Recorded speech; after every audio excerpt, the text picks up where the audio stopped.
নমস্কার, আমি ডায়েটিশিয়ান দেবশ্রী পাল। আজকের টপিকটা কিন্তু ভীষণ সেনসিটিভ। আপনারা যেই ছবিটা দেখতে পাচ্ছেন সেটা কিসের ছবি আসলে জানেন? এটাকে বলা হয় ম্যাগট। এবার ম্যাগট বলতে কি বোঝায়? তো মাছি যদি কোনো খোলা বা অপরিষ্কার ঘটের ওপর ডিম পাড়ে, তবে ডিম ফুটে ম্যাগট বের হয়। আর এই ম্যাগট ঘটের মধ্যে অবস্থান করে এবং আমাদের টিস্যুতে বৃদ্ধি পায়। এই অবস্থাকে আমরা বলি মাইয়াসিস বলা হয়। এর কারণ কি?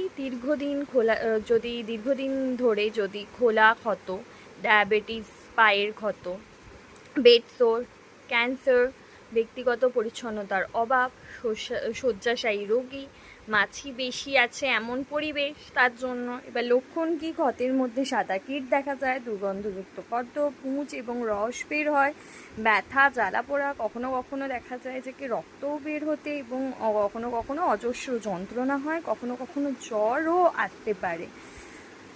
এবং এর ফলে কি হয়? গুরুতর সংক্রমণ, টিস্যুর ক্ষতি, ক্ষত গভীর হয়ে যাওয়ায় সেটা কি হয়? দেরি হয়ে যায়। এর ফলে কি নিরাময়ের সমস্যা এবং বিরল ক্ষেত্রে রক্তের মধ্যে সংক্রমণও হতে পারে এবং সেপসিসও হয়ে যেতে পারে।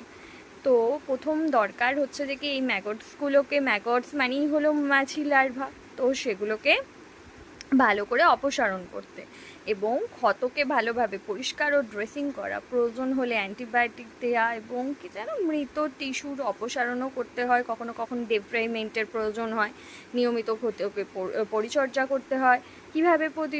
আমরা এটাকে কিভাবে প্রতিরোধ করতে পারবো? যেখানে এরকম ক্ষত আছে সেগুলোকে সবসময় কীভাবে মাছি থেকে যাতে আমরা দূরে রাখতে পারি সেইটা দেখতে হবে এবং ক্ষত সবসময় পরিষ্কার এবং ঢেকে রাখা, তারপর ব্যক্তিগত পরিচ্ছন্নতা, এগুলো একটু দেখতে হবে। আর ক্ষতে যাতে দুর্গন্ধ, পুঁজ, অস্বাভাবিক কিছু পরিবর্তন হলে দ্রুত কিন্তু চিকিৎসকের কাছে যেতে হবে অবশ্যই। তাহলেই আমরা এই অবস্থাকে কিন্তু কী করতে পারি, যে কি এটাকে আমরা ওভারকাম করতে পারবো। না হলেই একটা সাধারণ কারণে, এই যেটা দেখাচ্ছি এটা একটা সাধারণ যে নখকুনি একটু লাগছে, সেখান থেকে কিন্তু এরকম ম্যাগটের সৃষ্টি হয়ে গেছে। যাই হোক, তো একটুখানি কেয়ারফুল হতে হবে আমাদের। আজকে এই পর্যন্ত।